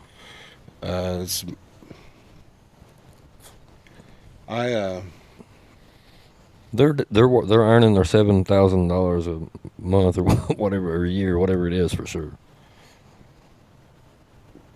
Oh, what you said? They're earning it. Yeah. Oh yeah. All they're- the meetings they're going Yeah, to, they're is what he said. definitely. Going to a Yeah, lot they of meetings. definitely earned their money. So, I mean, have you heard any rumors about you yet? Rumors about me? Yeah. Well, a friend of mine actually got arrested the other day. A good friend of mine who's struggling, had been struggling. He made a bad decision, got pulled over, drank some alcohol, and got pulled over. And Mrs. White made a comment about me, saying that he was a friend of mine. You're absolutely right. He is like a brother to me, and that I was the reason he was that way. That is not true. I've spent 10 years helping him and other people. I don't determine what people do. I'm not with them 24 hours a day. Right. I can't make anybody do anything. You just give them advice. Yeah. If But they I do take- know we don't kick people when they're down, and to me that's just stupid, ignorant. Yeah, all the time you should be looking down on somebody when you're helping them up, you know? I believe But that no, too. I've not. I really heard a lot of. Well, so we've heard, we've got to ask that to a few candidates, and they've had some pretty wild responses. So, Yeah. I was thinking, man, that's going to be a question that I ask every candidate that comes on the show from now on. I mean, I am interested though to hear some. I would like to hear something crazy. Yeah, so a crazy I feel rumor about left you. out now. Yeah. I'm sure there's a rumor going around that you haven't heard yet. I'm sure. So,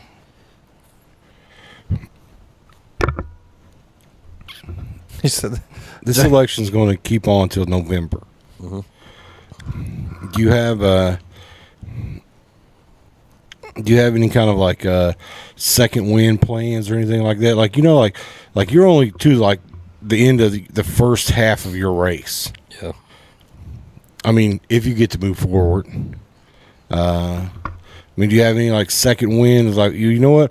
I'm gonna hold off on this or saying this or anything else until after I'm into that second half of it. I mean, you know, in the past month, I've done more things than I did in the prior months, and I'll probably make myself more available. I'm always available to the public, but for things like this, I'll probably be more available to, you know, talk more, because I'm pretty what's the word I'm looking for? Private. Yeah, I'm pretty private. Yeah. Not that I have anything. We to tried hide. to investigate a little bit. Yeah, I don't make myself.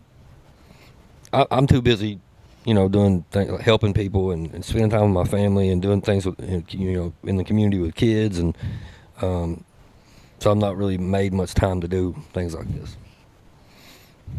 See, that's like we said, we were all so like I've been all this time trying to figure out more about you. And I asked Ronnie, I said, "Are you dug into Mount Allen?" I said, "Jericho, you dug into Mount Allen?" And we all kind of come together and it's like, "Oh, this is really all that we can find." Yeah. it's like, oh, well, this could make it tough for conversation tonight. But are you currently attending any of the city councils? Yep, I go to. Rarely do I miss one. Rarely. So I mean, you get to see this stuff firsthand. Mm-hmm. Yep. I have to wait till it's on TMZ to see it. Yeah, I'm at the meetings. I'm talking to other candidates running. You know, not just for council, in other races too. I talk to them. Are they not doing lives anymore? They are. They are? Okay. Mm-hmm. Yeah, you always see me sitting in the back corner somewhere, paying I attention. think the next meeting is on Wednesday, right? Is that what I read today? Well, I know every politician we've had on here, they have all had one common ground. They all say they're very into being transparent with the community. Well, you are a very private man. Mhm. How's your transparency going to be? I mean, you know, ask anything you want. You know, I don't have anything to hide. Well, I say that though because our society is these phones nowadays. Yeah. If they can't, you know, look you up and see what, you know, you're being vocal about on here, Mm-hmm. you know, how you gonna overcome that? I mean, anybody that knows me, they know things that I'm doing, and you know, and I've always commented. I talk to a lot of the public off the record, not on social media. You know, I get a lot of calls and messages, and I always invite people out to meet with me, to talk with me. You can come to my work, you can come to my apartment, whatever you want to do. You know, come and ask, find out, shadow me, talk to me, whatever you want to do. You can't get no more transparent than that. But as far as, you know, transparency with my thoughts and ideas, yeah, I will be very vocal about that. It's not, it won't be what we're seeing now is on Sunday when we're laying in bed watching TV and then we get a news feed saying there's a special called meeting tomorrow for certain things that nobody's even aware of, and then, you know, I think that's why we need the public to be involved with those forums that you're talking about, so everybody's aware of what's going on before it's the day before it's happening. Is there a reason that is there an ordinance or a rule or something where they're not allowed to say what the special called meetings are? They're supposed to send it out, 24 hours or so in advance, but There's supposed to be notice, yeah. yeah, to me, 24 hours, that's not enough time. No. Unless it's a special right for an emergency that, like, you have to meet because there's a tornado come through and you got to do something like that. I can see less than 24 hours then because you're trying to get people in shelters and help. But even 24 hours normally is not enough time. Not for the stuff that they're... See, when we get back to city business, the meetings, I think, were on the first Monday of the month at a certain time, and everybody knew that, and you could be prepared in advance if you wanted to come, and everybody knew, and now it's just disorganized. Yeah, I think the mayor is the tiebreaker of the 6. Mm-hmm. That's how that works. Mm-hmm. That's the reason why there's not a 7th council member. I don't believe in blocking people off my... What does that say? Said that a lot of people say that they're transparent, and then they block people or have their comments off. And I'm not saying Matt has. I've never seen that from him, is what Lisa said. No, but you can comment whatever you want. If I don't like it, I'll probably tell you I don't like it, but I'm not going to block you. I just know from everybody we spoke to, that was one thing they have all agreed on was being transparent. Absolutely. But nobody's actually defined transparent. Yeah, no one's ever really defined it. You know, they're like, oh yeah, I'm gonna let everybody know everything. You know, this and that. Mm-hmm. And like our disclaimer says, we can't make you tell the truth. We can't make any of these people tell the truth. I just hope they're telling the truth. Yeah. I only know one way to live, man, or 2 ways. I'll never go back to living the other way. But, being honest and practicing integrity, that's how I have to live, at my job and my just everyday life. So that would carry over into anything that I'm doing. Now, we've touched on this before, but what are the things you will be doing as a council member if elected? City business. City business. Yeah. That's the primary deal. Yeah. So let's handle what's in front of us. That's why we're voted in, right? That's what people want us to do. They want us to handle city business, not all this other mumbo jumbo. And I'm not trying to overstep into things that aren't in my realm of practice. Does that make sense? Like that's called government overreach. Yeah, I'm a therapist. I'm not going to try to do what a doctor does, right? That's my scope of practice. So I'm gonna stay in my scope of practice as a city council member. Well, on that same topic, has there been anything currently that you feel was past the city business? Has anything happened in the current city council that you feel was past city council responsibilities? I mean, all these investigations that they're putting all the effort into, I agree. I mean, we should know what's going on, but their department's doing that, and I think we should let them do that and not and overstep or over-involve ourselves in the process. It don't make sense to me. Yeah, I mean, because then you can make it more conflicting than what it should have been. That's what I said. I said, if you want to investigate something, go investigate Fall Street and fix the road. That's a problem. There's a problem you can solve right now. What is that? On my post the other day, fix the road. I said about investigating all this stuff. If you want to investigate something, go investigate a street in London that needs fixed. That's something you can topple right now. You can fix it and handle it and fix it, and there you go. You can do the job that people have hired you to do. Yeah. You wanna get to investigating? Start walking up down these roads. This one looks like it needs fixed. That one looks like it needs fixed. Do you have an opinion about the indictments on the mayor? Do I have opinions about the indictment on the mayor? Mm-hmm.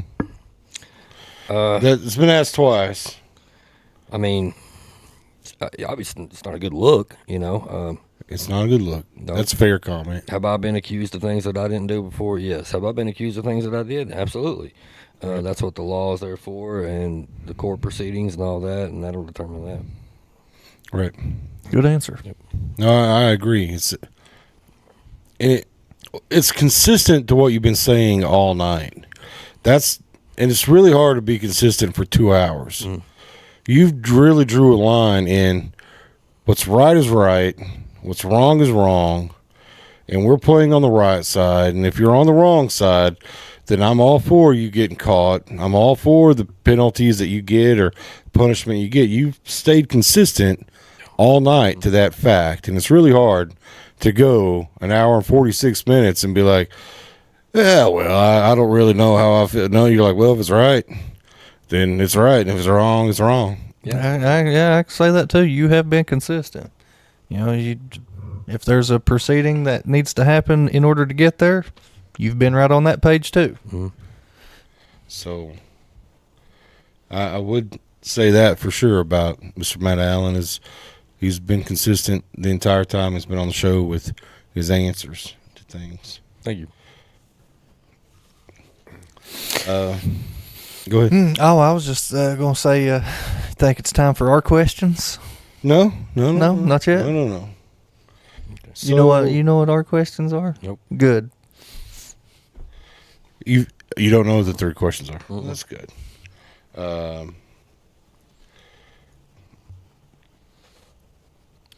So you do a lot with the youth right now, currently, right? Mm-hmm. Yep. So what as a council member, how could you improve those things with youth? What program do you do right now?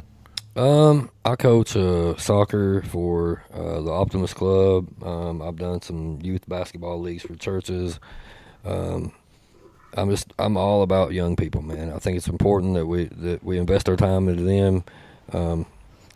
Probably because somebody invested a lot of their time into me over the past 10 years, and it helped make me a better person. And I think that's just important. You gotta love kids, man. I have 3. I think on my soccer team we have 8 or 10, and it's just it's a joy for me. It's a passion for me. You know, I just like working with kids. There's a lot of people asking about. I'm assuming this is going to be for the Doug Harless case, right? Internal investigations and things like that of the city police department. Are you any more privy than anybody else to any of the investigations going on? I'm not, and that's when people ask me what I think about them. My opinion doesn't matter. I mean, I could sit here and speculate and cause more chaos and more confusion, but I'm not a judge, or I'm not a prosecutor. I don't. And you have no inside information. I don't know. So really, all you would be doing at that moment is speculating. Yeah, just like we are. Just like we are. Yeah. And, facts are important. I think when facts are in front of you, there's no argument. There's no speculation. The facts are facts, and that's it. And there's no second guessing. There's no. Now, do I always think that justice is served in every case? Probably not. I mean, let's just be real about that. No, but I mean, all speculation does is just cause more chaos. I agree with that. And sometimes I wonder how good that we do by having the show. Our intention is always try to bring out the best of the community and the people that are running for candidates.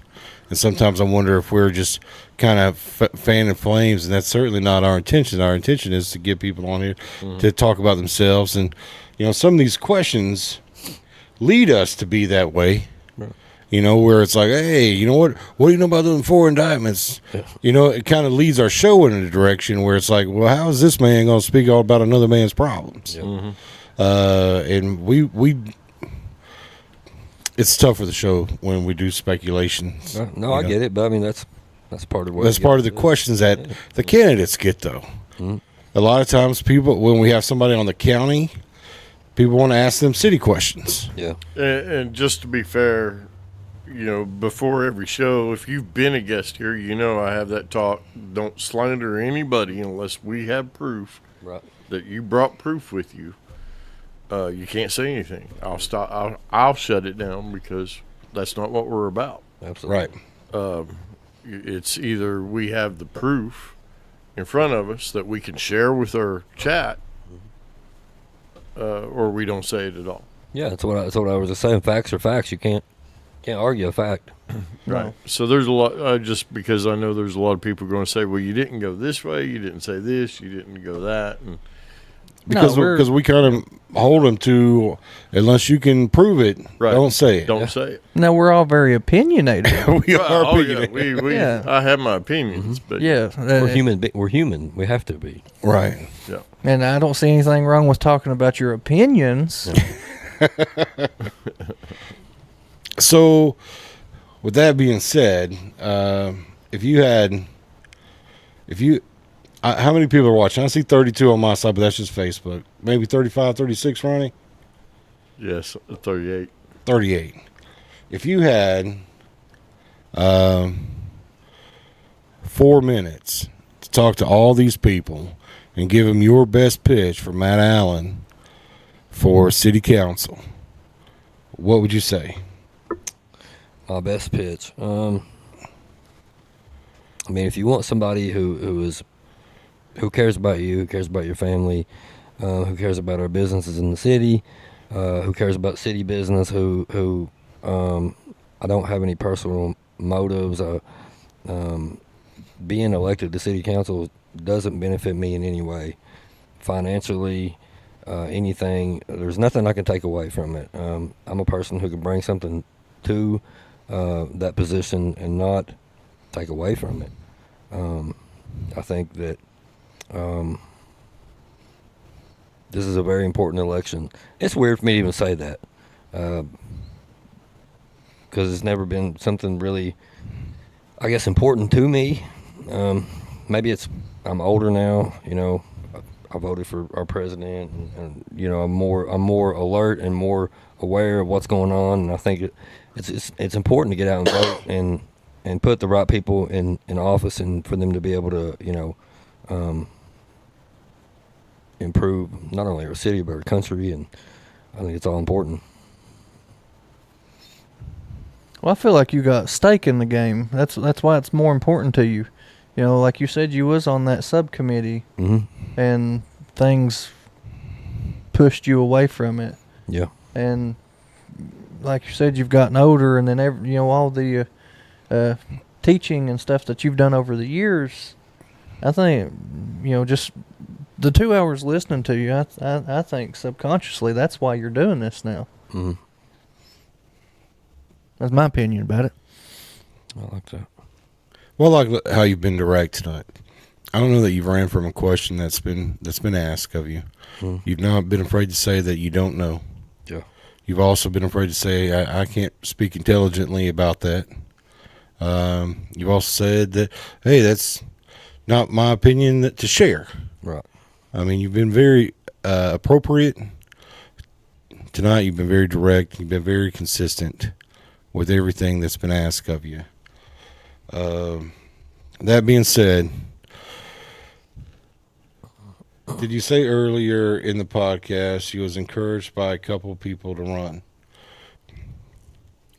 Did I say what now? Did you say earlier in the podcast that you were encouraged by a couple of people to run? Yep. But nobody that's in a public office. These are members of the community. Members of the community. Yep. So all public citizens. Public citizens, people who do not hold an office, people who have normal everyday jobs and they do not work for the city. Matter of fact, one of the guys does heat and air, I think. I don't know. But all right. So now time for the 3 most important questions that you'll get asked tonight, in our opinion. It's just a good, get your mind off of it. Let's have a little fun. Do you believe in ghosts? I do. Do you have a story? Do I have a story? Yeah. I mean, no, but I believe that. I mean, I don't know. I believe things happen that you can't explain. Do I think that's a ghost? Maybe. You got to go somewhere, right? I don't know. I do believe in them. So, follow up question with that I asked everybody.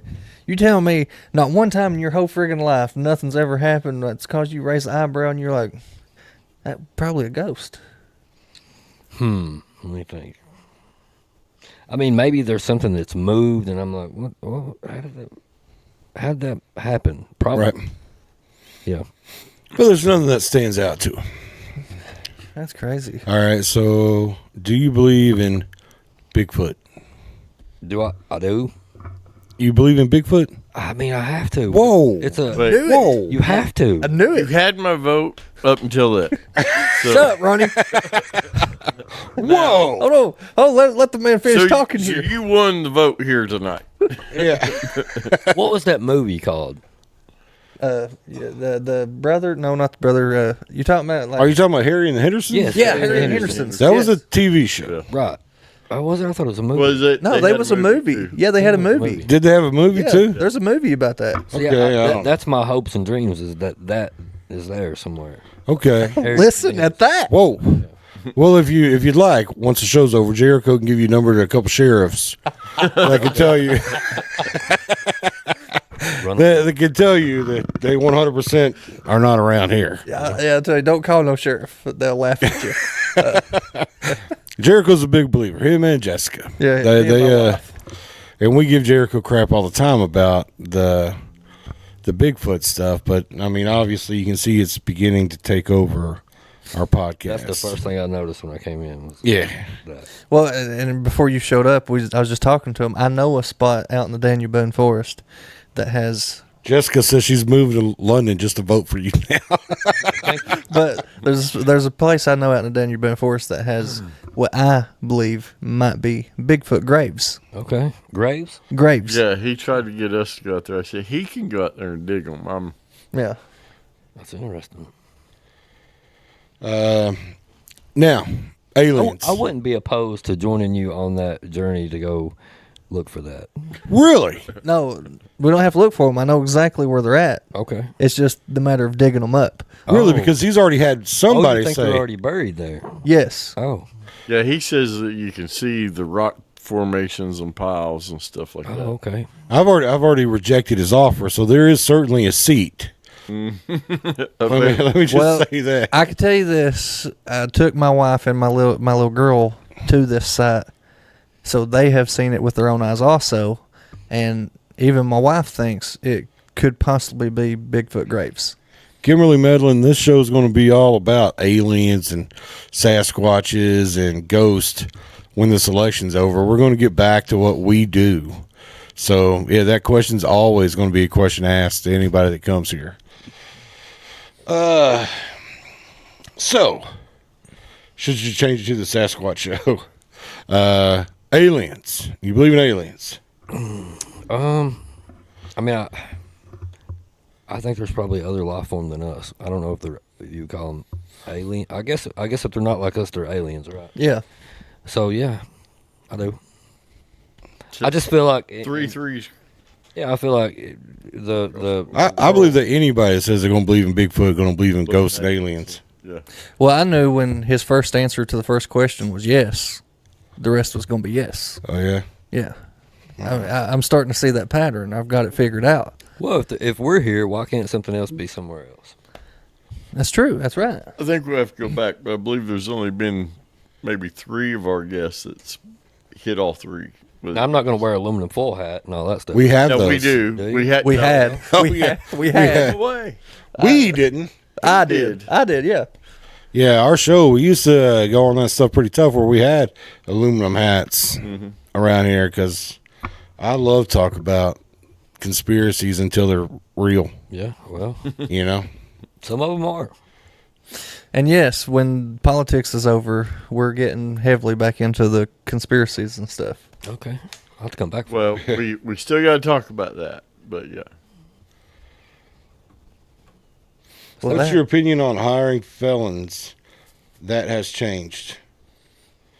Robert Chadwell wants to know. That'll be the last question of the night. Do you have an opinion about hiring felons? that has changed? I mean, I should. I'm one. I think that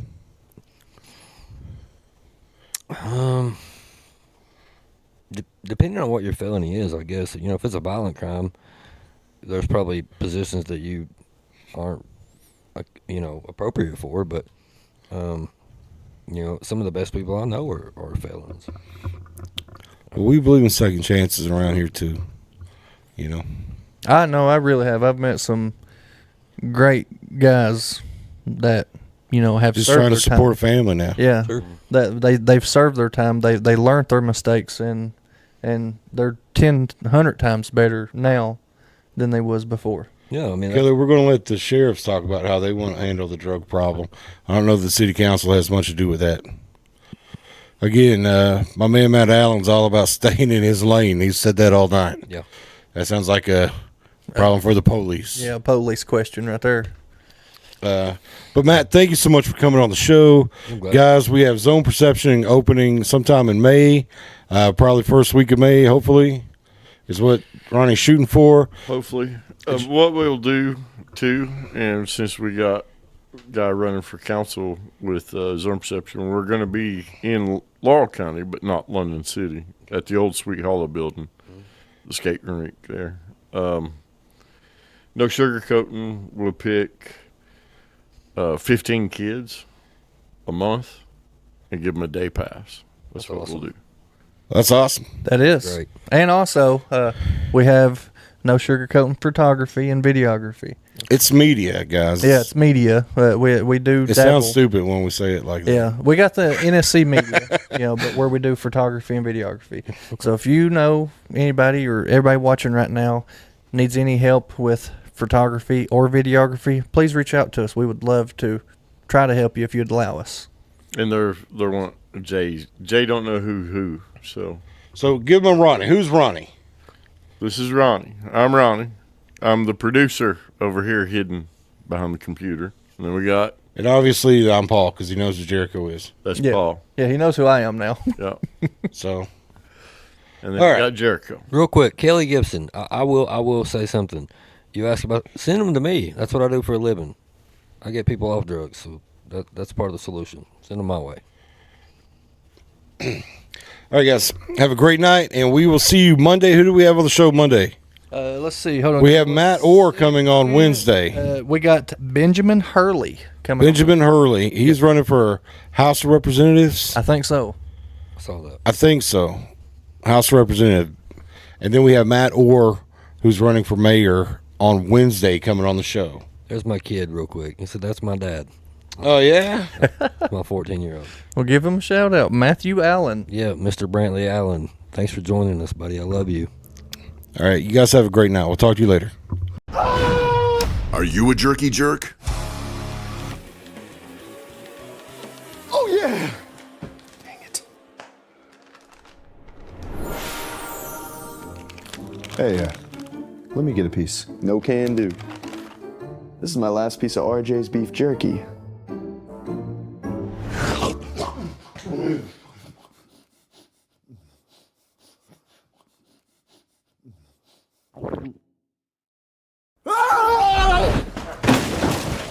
RJ's Beef Jerky.